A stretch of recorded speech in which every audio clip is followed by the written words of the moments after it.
For 27 years, Victoria Hall's death remained a mystery. That disappeared without trace. At the Hall family's house today, police forensic experts have been looking for anything that might explain her disappearance. The 17-year-old disappeared on her way home from a nightclub. Her body was found 5 days later. But one man knew the truth, a man with a history of targeting young women. And I turned around and it was that moment where he pushed me up against the cupboard and put his hands around my throat. Who in 2008 became one of the most notorious serial killers in British history. Steve Wright was driven from Ipswich Crown Court knowing he will never again be a free man. This is the story of Victoria Hall and her death at the hands of the man known as the Suffolk Strangler. Tonight, I'm live in Ipswich, the town targeted by Steve Wright for a string of killings. Today, more than 26 years after his earliest known victim, Victoria Hall, was kidnapped and murdered in Felixstowe, a family have finally seen justice served. As he was handed yet another life sentence, the Old Bailey heard how the 67-year-old caused untold distress to Victoria's family. A man the prosecution said was on the prowl and acted like a predator stalking his prey. Well, in a moment, I'll be speaking to our Suffolk reporter Tanya Mercer. But first to Barnaby Papadopoulos, who is following events at the Old Bailey. Barnaby, a very emotional day for the Hall family. A really emotional day and a difficult one too. As you just said, the court heard how Steve Wright was like a predator prowling the streets searching for prey back in 1999. The court heard how he'd attempted to kidnap Emily Doherty, and in a victim impact statement by her read to the court, she recounted being forced to run frantically through the streets, desperately looking for somewhere to hide from Steve Wright. When she was eventually left into a house, she and the police were called. The police told her to forget about it. She remembered feeling, she said, like a silly little girl. But the prosecution said Victoria Hall was not allowed to escape the predatory clutches of Steve Wright. Today was about justice for Emily Doherty, justice for her family, and justice for Victoria Hall and for her family too. But there remain many unanswered questions in this case. Chief among them, why was it that Steve Wright chose to target so many defenceless young women? That is a question, the judge said, that may never be answered. Victoria Hall was a typical, bright, lively teenager.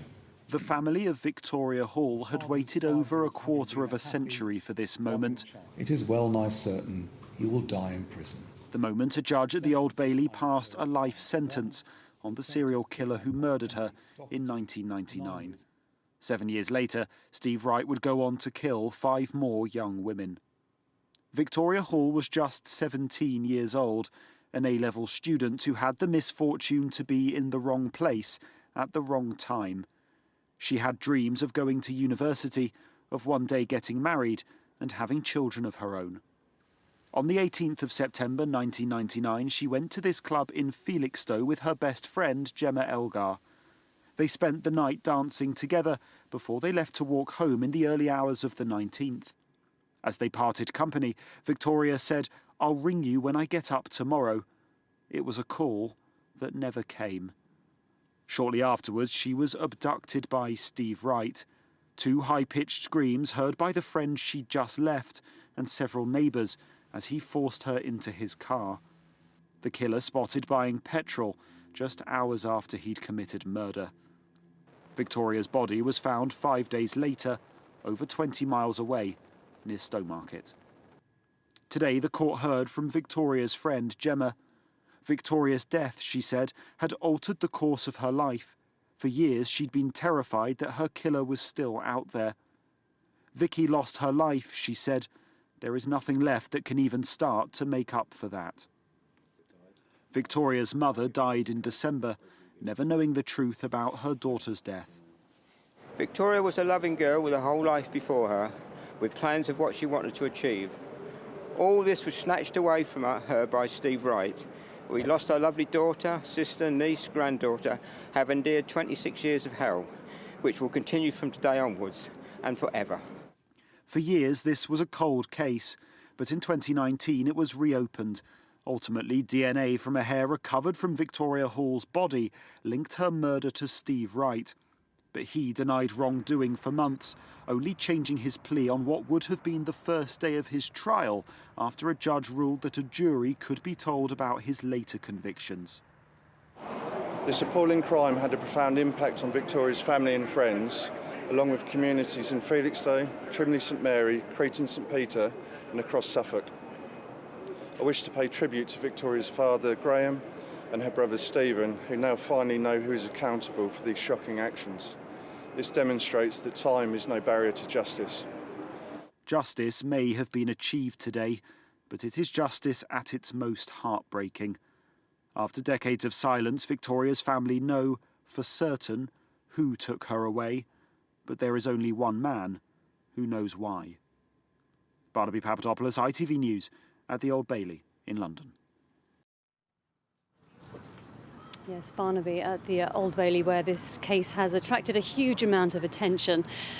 But for many, what happened that night has never been far from their thoughts. Victoria's family and close friends, of course, but also impacted were those who lived in the Trimley St Mary area where Victoria was from, those who went to school in Felixstowe or on nights out there, like Victoria, or who, like me, grew up down the road from where her body was found. Suffolk has never forgotten her. Now, Suffolk reporter Tanya Mercer is with me this evening. Tanya, she was a girl of our generation on a night out that never got to grow old. Yeah, so sad, just a schoolgirl. And this really ricocheted across the county. Everybody felt it. I met Victoria's father, Graham, back in 2014. That was on the 15th anniversary of her death, and it was heartbreaking to see the effect of this senseless killing on the family. And of course, the family have had to wait even more time to see her killer brought to justice, and something that of course was denied her mother Lorinda, who sadly died in December. And we just can't underestimate the impact, unfortunately, that Steve Wright had on the town of Ipswich. Absolutely. We're stood in an area now that was gripped by fear in 2006, in those last few weeks, as 5 young women were picked off the street, murdered, and then their bodies found in various locations across Suffolk. And immediately those links with Wright started to be mooted with Victoria's killing. But there were also questions about, could there be more victims? We've spoken to a woman who would have been a key prosecution witness had the trial gone ahead. She was attacked by Wright, and her account is chilling, but she has no doubt that he had the capability of attacking again, and she wants police to look again at those unsolved murders around the region. We went up the stairs. I locked the door behind us and I turned around, and it was that moment where he pushed me up against the cupboard and put his hands around my throat. Anna believes if she'd been working alone this day in 1992, she would have been killed by Steve Wright. I totally think I wasn't the first time he'd done that to, and Vicky wasn't the first one he'd murdered. Not at all. He seemed too comfortable with it. She says when she saw he'd been arrested for the murder of 5 other women in Ipswich, she was overwhelmed with guilt that she hadn't spoken up before. And that's when I thought, by Christ, that's him. It just hit me. I was like, oh my God, that could have been me. Anna believes there could be other victims, and she wants the police to look into similar crimes. She was friends with Amanda Duncan, who went missing in 1993. She was a sex worker and last seen in the Portman Road area of Ipswich. A lot of people are out there mourning, so I think, yes, they should investigate, because you've got quite a prolific killer on the hands there. A prolific killer whose past leaves a trail of violence and exploitation of women. He was a regular in the red light district, and in 2006 he murdered Tanya Nicol, Gemma Adams, Annalie Alderton, Annette Nichols and Paula Clennell. Tanya's father, James, says it will forever haunt him and recalls the unbearable waiting. she always calls in, but she didn't. And of course, we were all worried out of our heads. And, yeah, that was a pretty horrible time, really. But James has always wondered if Tanya and the other women were his only victims. It seems to me that because he's a serial killer, he'd have just kept doing it. And we don't know what else he may have done during that time. The events of late 2006 triggered a huge amount of anxiety and fear. Brian works for Iceni Ipswich. The 5 women and others like them were supported by the centre at the time, and some have their own stories of Wright. Yeah, one in particular. She remembers going to his house. He had 3 or 4 locks and bolts on the door, which he had closed, and she said he was acting very, very strange that evening. She ran out, but she believes that firmly she was going to be the next victim. Chris Clark is a retired Norfolk police officer. I'm convinced they had the evidence at the time to go around and interview Wright, particularly because of the attempted kidnapping the night before Vicky's abduction, where the young lady took a part registration number of the vehicle, described the car and the man who tried to abduct her. Chris says there are other cold cases around Suffolk and Norfolk that should be reinvestigated. He's also currently researching unsolved crimes in more than 100 ports across the world, where Wright would have had shore leave when he worked on the North Sea ferries and the QE2 during the 1980s. He regularly sought out from a very young age the sex dens around the world, but his favourite haunt seemed to be Thailand. We may never know the true extent of this man's crimes, but Anna is convinced he has the capacity to have attacked more victims, and the Suffolk Strangler may have struck a lot further afield. He's not human at all. He seemed to go after the vulnerable. That is sadistic. And he's just an animal. The words of a victim of Steve Wright, and it is so important that we focus on the women at the centre of all of this. But in order to fully understand how this could have happened to them, we need to look at the kind of person who could have done this. And I'm joined tonight by an expert in the behaviour of serial offenders, Professor Samantha Lundrigan from Anglia Ruskin University. Thank you for being here, Professor. So the lady we heard there, she was attacked in 1992, long before Victoria was killed and the other girls in Ipswich. So it is very possible that there are other victims. Do you think it's likely? Unfortunately, I do think it's very likely. Crimes like this don't just appear overnight, out of nowhere. So we know that Wright was 41 when he killed Victoria, and in my experience of studying serial killers, and I've examined more than 300 serial murderers from across the UK and the USA, none of them started their offending in their 40s. Instead, the most common age is between their mid-20s to their early 30s. And when you add to that the criminal sophistication demonstrated in the crime, I think it's incredibly likely that this was not his first murder. Wright went to great lengths to cover up the murder of Victoria, only to plead guilty at the very last moment, which took us all by surprise. There's lots of speculation as to why he did that. What are your thoughts? Yeah, it's really surprising, and I think it's really important that we try and understand what his motives were, because what he did is he had all the time to confess, right from when he was charged back in May 2024, and he left it right to the 11th hour to do so. And there's part of me that thinks maybe that was him just trying to hold on to control the narrative right until the very last minute. But regardless, his reasons for confessing, I think, were very self-serving. This was not about remorse. This was not about suddenly developing a conscience. This wasn't about providing a semblance of peace for Victoria's family. I think this is a really self-serving decision that is only helping one person, and that's Wright. And as part of your job, Professor, you help police understand the nature of serial offenders like Steve Wright. What would you be advising the police to do now if he has killed others?